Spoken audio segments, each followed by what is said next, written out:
நேயர்கள் அனைவருக்கும் இனிய மதிய வணக்கம். இது இலங்கையின் முதற்தர செய்தி வழங்குனர் நியூஸ் ஃபர்ஸ்டின் நண்பகல் பிரதான செய்தி அறிக்கை. தீர்மானிக்கும் உங்களுக்காய் தெரிவிக்கும் நான் ஃபஸ்டுல்லா முபாரக். முதலில் தலைப்புச் செய்தி.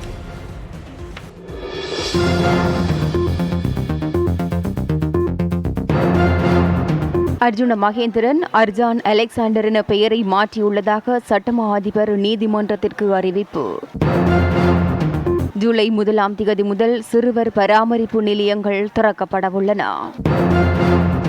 சிறு வியாபாரங்களுக்காக குறைந்த வட்டியுடன் கடன் வழங்க அரசாங்கம் தீர்மானித்துள்ளது. ஜெர்மனியில் நிலை கொண்டுள்ள அமெரிக்க படையினரை தமது நாட்டிற்கு மீள அழைக்க ட்ரம்ப் தீர்மானம்.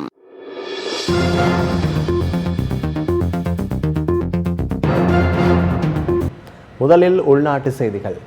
மத்திய வங்கி முறிகள் மோசடி தொடர்பில் தொடரப்பட்டுள்ள வழக்கின் முதலாவது பிரதிவாதியான மத்திய வங்கியின் முன்னாள் ஆளுநர் லக்ஷ்மன் அர்ஜுன மகேந்திரன் அர்ஜான் அலெக்சாண்டர் என பெயரை மாற்றியுள்ளதாக சர்வதேச போலீசார் அறிவித்துள்ளதாக கொழும்பு விசேட மூவரடங்கிய மேல்நீதிமன்றத்தில் சட்டமா அதிபர் என்று சுட்டிக்காட்டினார்.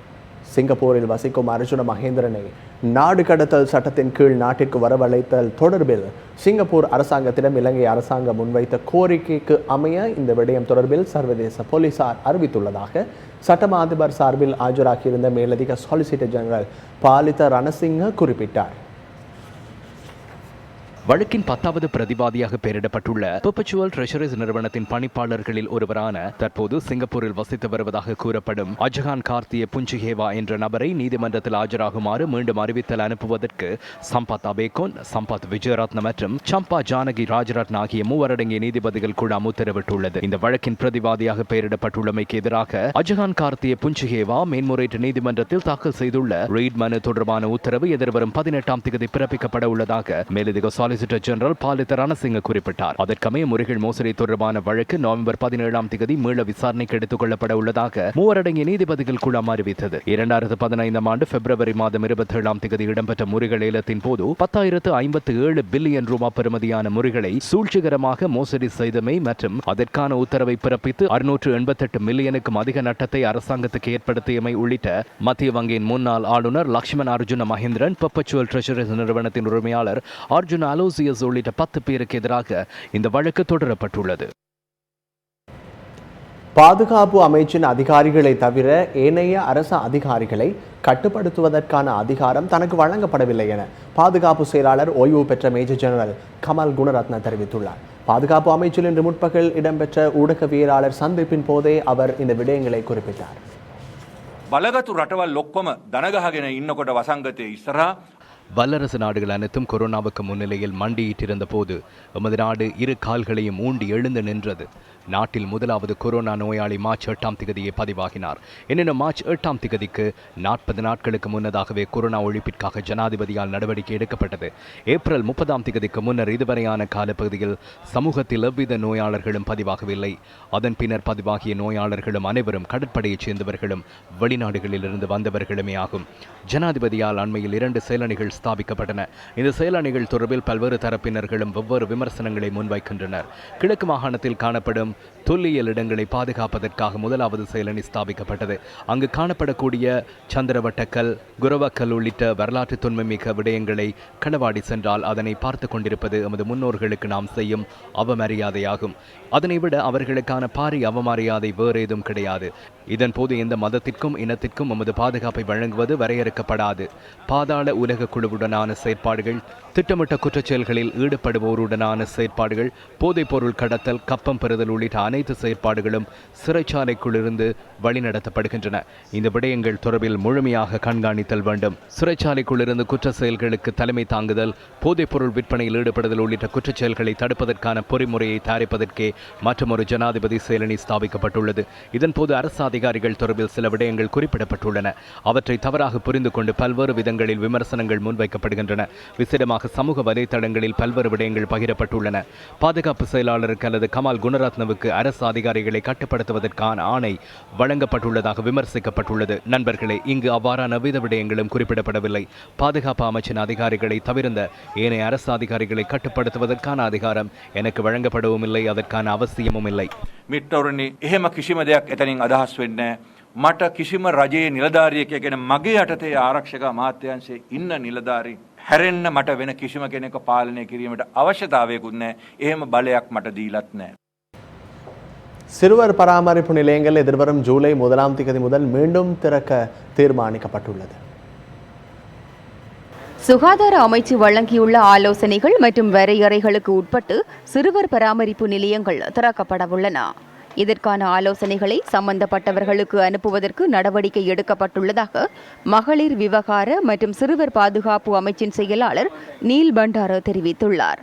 பதிவு செய்யப்பட்டுள்ள 1500 சிறுவர் பராமரிப்பு நிலையங்கள் நாட்டில் இயங்குவதாக மகளிர் விவகார மற்றும் சிறுவர் பாதுகாப்பு அமைச்சு தெரிவித்துள்ளது. 4 கட்டங்களாக பாடசாலைகளை மீளத் திறப்பது தொடர்பில் அரசாங்கம் எடுத்துள்ள தீர்மானத்திற்கு அமைய இன்று கொழும்பு ராயல் கல்லூரியில் ஒத்திகை நடவடிக்கை ஒன்று முன்னெடுக்கப்பட்டது. இந்த ஒத்திகை நடவடிக்கையில் தேசிய பாடசாலைகள் பணிப்பாளர் கித்ஸ்ரீ லியனகமகே, மேல் மாகாணத்தின் சிரேஷ்ட பிரதி போலீஸ் மாதிபர் தேசபந்து தென்னகோன் உள்ளிட்டோர் கலந்து கொண்டிருந்தனர். இந்த ஒத்திகை நடவடிக்கைக்கு சிரச ஊடக வலையமைப்பு அனுசரணை வழங்கியிருந்தமை குறிப்பிடத்தக்கது. ஜூன் மாதம் 29ஆம் திகதியுடன் பாடசாலை விடுமுறை நிறைவடைவதாக கல்வி அமைச்சு கடந்த வாரம் அறிவித்தது. 4 கட்டங்களில் பாடசாலைகள் திறக்கப்படும் என கல்வி அமைச்சர் கடந்த வாரத்தில் அறிவித்திருந்தார். இதற்கமைய முதற்கட்டமாக ஜூலை 6ஆம் திகதி 13, 11, 5ஆம் ஆண்டு மாணவர்களுக்காக பாடசாலைகள் திறக்கப்படவுள்ளன. 4ஆம் கட்டமாக ஜூலை 27ஆம் திகதி 3, 4, 6, 7, 8, 9ஆம் தர மாணவர்களுக்காக பாடசாலைகள் திறக்கப்படவுள்ளன. எவ்வாறாயினும் 1ஆம் மற்றும் 2ஆம் தர வகுப்புகள் ஆரம்பிக்கப்படும் திகதி தொடர்பில் இதுவரை அறிவிக்கப்படவில்லை. கொரோனா தொற்றிலிருந்து குணமடைந்த பெண்ணுக்கு மீண்டும் தொற்று ஏற்பட்டுள்ளதாக சுகாதார அமைச்சு தெரிவித்துள்ளது. நேற்று அனுராதபுரம் வைத்தியசாலையில் மேற்கொள்ளப்பட்ட PCR பரிசோதனையில் தொற்று ஏற்பட்டுள்ளமை உறுதிப்படுத்தப்பட்டதாக விசேட வைத்திய நிபுணர் சுதத் சமரவீர குறிப்பிட்டுள்ளார். அனுராதபுரம் கெபித்திகொல்லாவ பகுதியில் வசிக்கும் குறித்த பெண் தேசிய தொற்று நோயியல் நிர்வாகத்தில் அனுமதிக்கப்பட்டுள்ளதாக அவர் தெரிவித்துள்ளார். குறித்த பெண்ணுடன் தொடர்புகளை பேணியவர்களுக்கும் வைரஸ் தொற்று ஏற்பட்டுள்ளதா என்பது தொடர்பில் பரிசோதனைகள் முன்னெடுக்கப்படுவதாகவும் விசேட வைத்திய நிபுணர் கூறினார். குவைத்திலிருந்து நாடு திரும்பிய 36 வயதான பெண் கொரோனா தொற்றுக்குள்ளாகி இருந்ததுடன் சிகிச்சைகளின் பின்னர் அவருக்கு மீண்டும் தொற்று ஏற்பட்டுள்ளது. தனிமைப்படுத்தல் செயற்பாடுகளை பூர்த்தி செய்த 179 பேர் இன்று வீடுகளுக்கு திரும்புகிறார்கள். இதேவேளை நேபாளத்திலிருந்து 42 இலங்கையர்கள் இன்று நாடு திரும்ப உள்ளதாக ராணுவ ஊடக பேச்சாளர் பிரிகேடியர் சந்தன விக்ரமசிங்க தெரிவித்துள்ளார். இவர்கள் அனைவரையும் தனிமைப்படுத்தி கண்காணிக்கும் நிலையங்களுக்கு அனுப்பி வைக்கப்பட உள்ளதாகவும் அவர் கூறியுள்ளார். தனிமைப்படுத்தல் முகாம்களில் கண்காணிக்கப்பட்ட 14,097 பேர் இதுவரை தனிமைப்படுத்தல் செயற்பாடுகளை பூர்த்தி செய்து வீடுகளுக்கு திரும்பியுள்ளதாக ராணுவ ஊடக பேச்சாளர் தெரிவித்துள்ளார். முப்படையினரால் நிர்வகிக்கப்படும் 44 முகாம்களில் 4,297 பேர் தொடர்ந்தும் கண்காணிக்கப்பட்டு வருவதாகவும் ராணுவ ஊடக பேச்சாளர் பிரிகேடியர் சந்தன விக்ரமசிங்க குறிப்பிட்டார். சிறு வியாபாரங்களுக்காக குறைந்த வட்டியுடன் கடன் வழங்க அரசாங்கம் தீர்மானித்துள்ளது. இதற்கான அமைச்சரவை பத்திரம் நாளை சமர்ப்பிக்கப்பட உள்ளதாக பொருளாதார மறுமலர்ச்சி மற்றும் வறுமை ஒழிப்பிற்காக ஸ்தாபிக்கப்பட்ட ஜனாதிபதி சேலனி தெரிவித்துள்ளது. இதன் அடிப்படையில் 2 லட்சம் ரூபாவுக்கு 4 வீத சலுகை வட்டியின் கீழ் வர்த்தகர்களுக்கு கடன் வழங்கப்பட உள்ளது. சனச, கிராமிய வங்கி, கூட்டுறவு வங்கி ஊடாக கடன் வழங்குவதற்கு நடவடிக்கை எடுக்கப்பட்டுள்ளது. கொரோனா தொற்றினால் வீழ்ச்சியடைந்துள்ள சிறு வர்த்தகங்களை மீண்டும் கட்டியெழுப்பும் நோக்கில் இந்த நடவடிக்கை எடுக்கப்பட்டுள்ளதாக பொருளாதார மறுமலர்ச்சி மற்றும் வறுமை ஒழிப்பிற்காக ஸ்தாபிக்கப்பட்ட ஜனாதிபதி சேலனி குறிப்பிட்டுள்ளது. கடந்த 24 மணித்தியாலங்களில் நாட்டில் பல்வேறு பகுதிகளில் இடம்பெற்ற விபத்தில் ஒருவர் உயிரிழந்துள்ளதுடன் 4 காயமடைந்துள்ளனர். ரத்னபுரி ரக்குவான பகுதியில் முச்சக்கர வண்டி ஒன்று விபத்துக்குள்ளானதில் ஒருவர் உயிரிழந்துள்ளதுடன் மேலும் 5 பேர் காயமடைந்துள்ளனர். நாய் ஒன்றுடன் மோதிய முச்சக்கர வண்டி ஒன்று வேக கட்டுப்பாட்டை இழந்து மற்றொரு முச்சக்கர வண்டியுடன் மோதி விபத்துக்குள்ளாகியுள்ளதாக போலீசார் தெரிவித்தனர். இதன்போது 2 முச்சக்கர வண்டிகளின் சாரதிகள் உள்ளிட்ட 6 பேர் பலத்த காயமடைந்த நிலையில் வைத்தியசாலையில் அனுமதிக்கப்பட்டுள்ளனர். முச்சக்கர வண்டியின் சாரதி ஒருவர் வைத்தியசாலையில் அனுமதிக்கப்பட்டதன் பின்னர் உயிரிழந்துள்ளதாக போலீசார் கூறினர். ஹொரமுல பகுதியைச் சேர்ந்த 36 வயதான ஒருவரே உயிரிழந்துள்ளார். விபத்து தொடர்பில் ரக்குவான போலீசார் விசாரணைகளை மேற்கொண்டு வருகின்றனர். களுத்துறையில் இன்று அதிகாலை இடம்பெற்ற விபத்தில் பலத்த காயமடைந்த ஒருவர் வைத்தியசாலையில் அனுமதிக்கப்பட்டுள்ளார். இன்று அதிகாலை 5:40 அளவில் இந்த விபத்து இடம்பெற்றுள்ளது. கொழும்பிலிருந்து மாத்தறை நோக்கி பயணித்த தனியார் பஸ்ஸுடன் எதிர் திசையில் பயணித்த லொரியொன்று மோதி விபத்து இடம்பெற்றுள்ளது. விபத்தில் படுகாயமடைந்த லொரியின் சாரதி நாகொட வைத்தியசாலையில் அனுமதிக்கப்பட்டுள்ளார். கொழும்பு அங்குலான பகுதியில் கூறிய ஆயுதத்தால் தாக்கப்பட்டு ஒருவர் கொலை செய்யப்பட்டுள்ளார். இன்று அதிகாலை 1:15க்கு இந்த கொலை சம்பவம் இடம்பெற்றுள்ளது. இருவருக்கிடையில் இடம்பெற்ற மோதலில் ஒருவர் தாக்கி கொலை செய்யப்பட்டுள்ளார். மொரட்டுமுல்ல பகுதியைச் சேர்ந்த 40 வயதான ஒருவரை உயிரிழந்துள்ளார். இந்த கொலை சம்பவம் தொடர்பில் அதே பகுதியைச் சேர்ந்த 40 வயதான ஒருவர் கைது செய்யப்பட்டுள்ளார். கைது செய்யப்பட்ட சந்தேக நபர் கல்கிசை நீதவான் நீதிமன்றத்தில் இன்று ஆஜர்படுத்தப்பட உள்ளதாக மொரட்டுவ போலீசார் தெரிவித்தனர். திருகோணமலை கிண்ணியா மணலாறு பகுதியில் சட்டவிரோத மணல் அகழ்வில் ஈடுபட்ட 8 பேர் கைது செய்யப்பட்டிருக்கிறார்கள். திருகோணமலை போலீசாரால் இன்று காலை மேற்கொள்ளப்பட்ட சுற்றுவளைப்பின் போது இவர்கள் கைது செய்யப்பட்டுள்ளதாக போலீசார் தெரிவித்தனர். கைது செய்யப்பட்டவர்களிடமிருந்து 4 டிப்பர் வண்டிகளும் 4 உழவு இயந்திரங்களும் கைப்பற்றப்பட்டுள்ளன.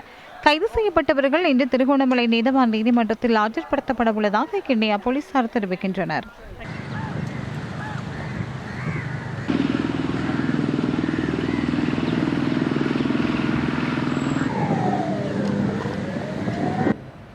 காணாமல் போன மீனவர்களை கண்டுபிடித்து தருமாறு கோரி இந்தியாவின் ராமேஸ்வரத்தில் கவனஈர்ப்பு ஆர்ப்பாட்டம் ஒன்று இடம்பெற்றுள்ளது. ராமேஸ்வரம் வட்டாட்சியர் அலுவலகத்திற்கு முன் இந்த ஆர்ப்பாட்டம் இடம்பெற்றது. இதனால் குறித்த மீனவர்களின் குடும்பத்தினர் தமது உறவினர்களை கண்டுபிடித்து தருமாறு கோரி இந்த ஆர்ப்பாட்டத்தை ஏற்பாடு செய்திருந்தனர். ஆர்ப்பாட்டம் இடம்பெற்ற இடத்திற்கு போலீசார் வரவழைக்கப்பட்டதுடன் இதன்போது சற்று அமைதியின்மை ஏற்பட்டதாக எமது இந்திய செய்தியாளர் தெரிவிக்கின்றார். குறித்த இடத்திற்கு வருகை தந்த தமிழக மீன்வளத்துறை அதிகாரிகளுடன் இந்த விடயம் தொடர்பில் கலந்துரையாடப்பட்டுள்ளது. எங்க அப்பா கடலுக்கு போனாங்க, சனிக்கிழமை 6:30 போயிட்டாங்க. எங்க அப்பா கடலுக்கு இன்னும் ஒரு தகவல் கூட தெரியும். போய் 2-3 நாள் ஆச்சு. இன்னைக்கு யாரும் எங்களுக்கு உதவி செய்ய மாட்டேங்காங்க. 4 பேர் போயிருக்காங்க போட்டில். ஒரு அதிகாரி கூட எங்களுக்கு உதவி செய்ய மாட்டேங்காங்க. நாங்கள் தத்தளிப்பா இருக்கு. நாங்கள் எல்லாரும் குடும்பத்தோட சாம தான் செய்யணும். எங்களுக்கு உடனே நடவடிக்கை எடுங்க. ஒரு மாதத்துக்கு முன்னே போட்டுட்டாங்க. கடலுக்கு போகல. என் மருமானும் இறந்துட்டாங்களே. என் புருஷன் தான் நாங்கள் வச்சு காப்பாற்றுறோம். நான் வேலைக்கு வீட்டு வேலைக்கு போவேன். இது நண்பகல் பிரதான செய்தி அறிக்கையை நிறைவுக்கு கொண்டு வரும் நேரம். இப்போது உங்கள் கையொடுக்க தொலைபேசிகளில் SMS அலர்ட்டை செயற்படுத்திக் கொள்ளவும் மறவாதீர்கள். www.newsfirst.lk இணையதளத்திற்கு பிரவேசிக்கவும் மறவாதீர்கள். வணக்கம்.